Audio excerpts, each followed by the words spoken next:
From Fox 55 Sports, this is The Locker Room.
So, good evening, everyone. Welcome inside the locker room. My name, Justin Prince. That man is my PIC, Peter Hood. What's that mean?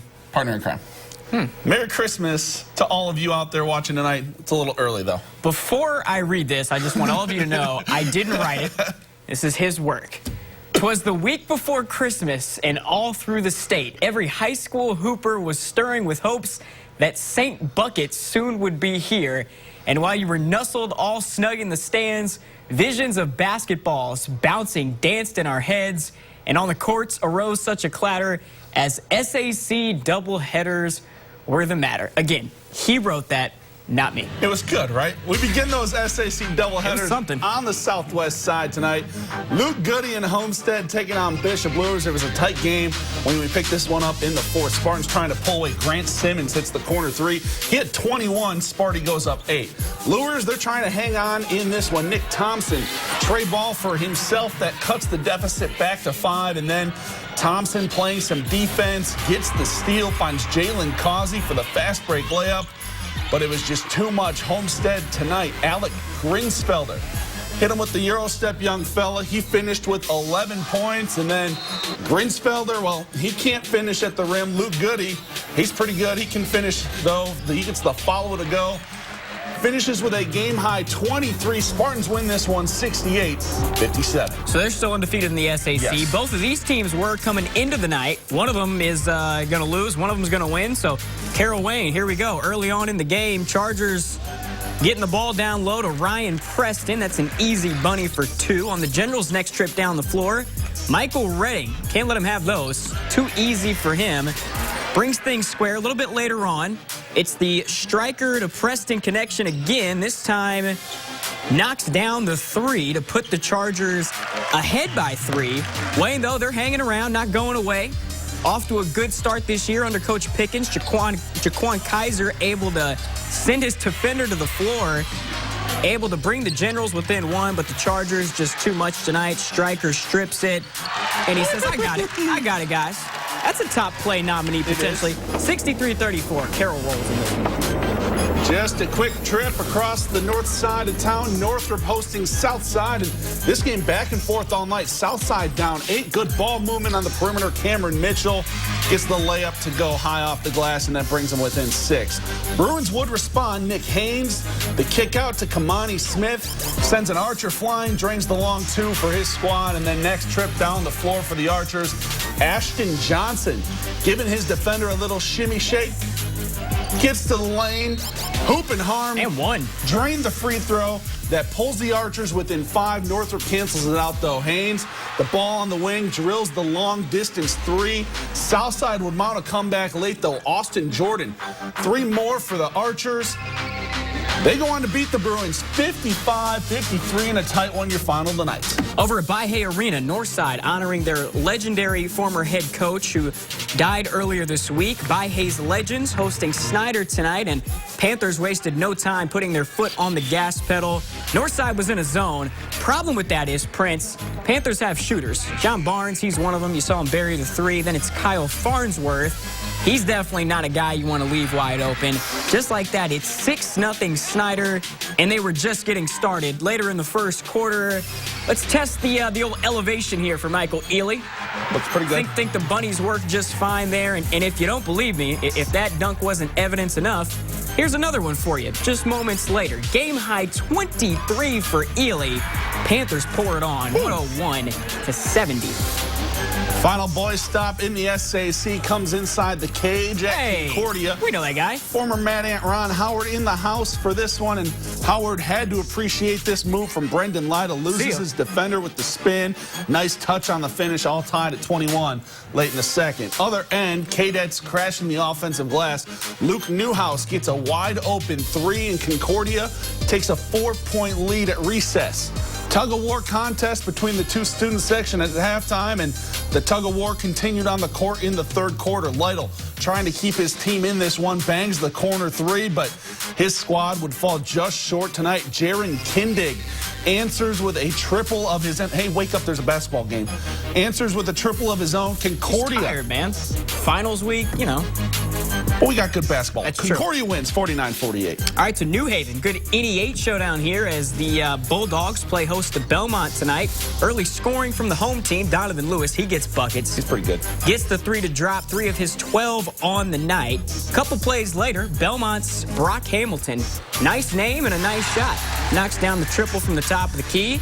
New Haven says, all right, we're going to go ahead and get it down to our big fella now, and that's usually a pretty good idea. Thomas Latham getting saucy with the spin around the rim. Gets the up and under.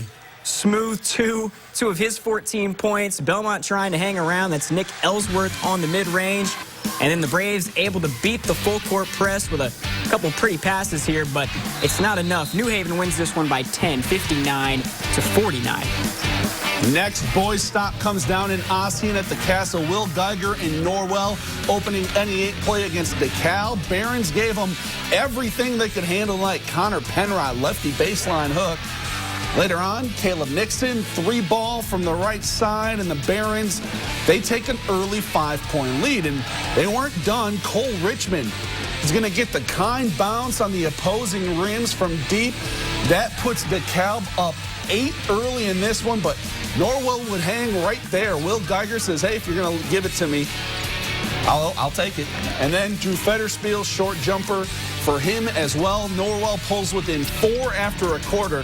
They go on to win this one by double digits thanks to a 25-5 fourth quarter. 61-49 Geiger, 18 points, 14 boards. 25-5, that's a lot to a little. Yes. Blackhawk at home against Canterbury tonight. Picked this one up at the end of the first half. Braves up big, but big comeback starting here for the Cavaliers. Will Shank, hello on the fast break with the left-handed jam.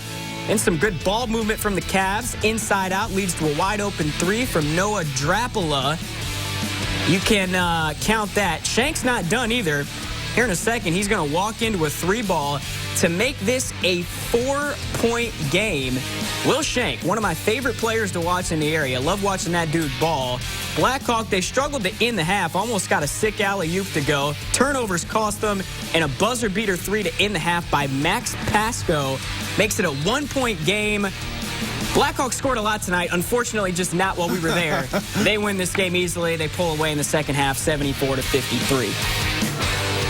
We switch now from... We're on camera again. We are. I need to get better at the whole... All right, go ahead. We switch from boys to girls. I promise no more rhymes, no more riddles. Thank God. Pete, remember last week how we told you Homestead still hasn't lost in conference play? Yeah. Well, last week, another easy dub for the Spartans, winning their 37th straight conference game. They make it look way too easy at times. What we did not tell you last week, however, is that record comes with a little bit of an asterisk. The Spartans haven't lost in conference, but they have lost to a conference team. 2 years ago, if you remember, Bishop Luers topped Sparty in the Holiday Tournament, marking their only blemish to an SAC team to this point. Yeah, tonight, just like the boys, the Sparty girls on the southwest side hosting Luers, and the Knights gave them everything they could handle once again.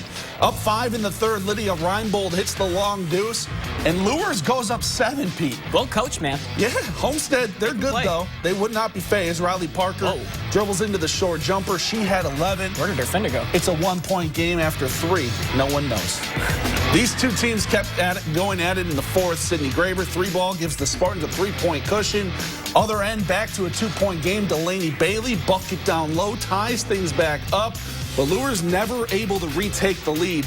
Amber Austin, long deuce for two of her team-high 14, gives Sparty the lead for good. As Homestead survives a scare. That's tough to say, apparently. 46-37, your final. We head back over to Northrop, Southside, trying to keep pace atop the SAC standings as they visit Tiana White and the Bruins. A lot of action in this one. These two teams, they like to get up and down, and that's exactly what they did tonight. Early on, it's White cleaning the offensive glass. She finished with a team-high 25. Ooh. Other end, J.C. Jones. When I say you can't leave her open, you really cannot leave her open. The future Detroit Mercy Titan rings up 3 points, and I think she had 23 at the end of the third quarter. Don't know how many she finished with, but I'm sure it was a lot. Juanita Goodwell, love to see that. She didn't like this, though. Jasia Scott to a cutting Destiny Jackson. 14 points, 14 boards for Jackson, but it wasn't enough because the Bruins had no answer for Olivia Smith, the sensational sophomore, showing you the skill. You saw the steal, the handle. She can shoot it, too.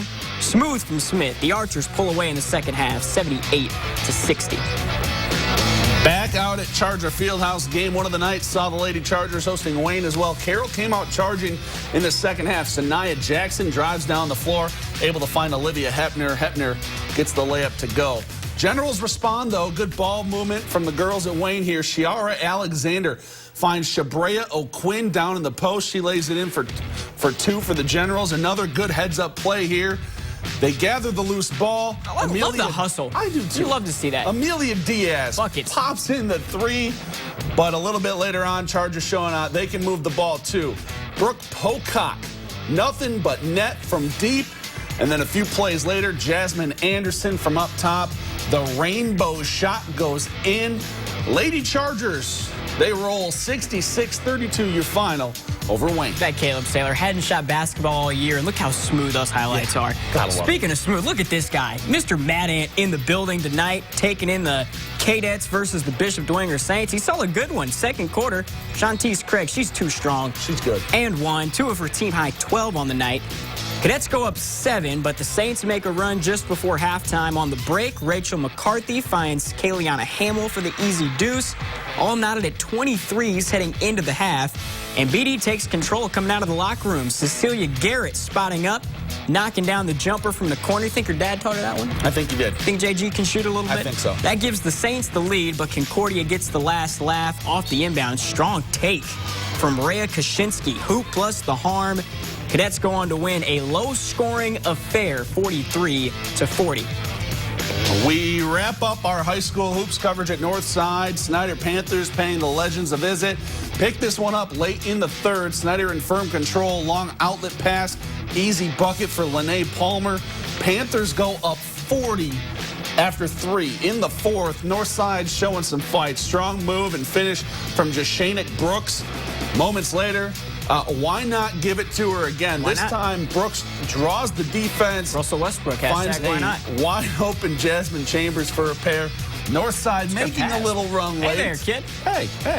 But it would come up well short. Other end, Palmer again. This time she gets the kind roll from distance. Panthers roll 70-24. I don't get rolls like that. When we play pickup basketball, I don't get rolls like that. I don't understand why. All right, we're going to give you 2 options for play of the night here. You saw this earlier at By-Hay Arena. Michael Ely, there's one dunk, 2-handed rim rock. And here in just a second, this happened probably like 10 seconds after the first one. Another fast break, Ely out ahead of the pack. And we're going to throw it down with 1 this time. So you be the judge at home. You like the first one better, you like the second one better. We included both of them in play of the night for you. Either way, Snyder wins. Either way, Snyder wins by a lot, and Michael Ely had 23. There's a reason a lot of Division I programs have been calling head coach Jeremy Roush about him, and he showed why tonight. Yeah, looking forward to the SAC Holiday Tournament next week.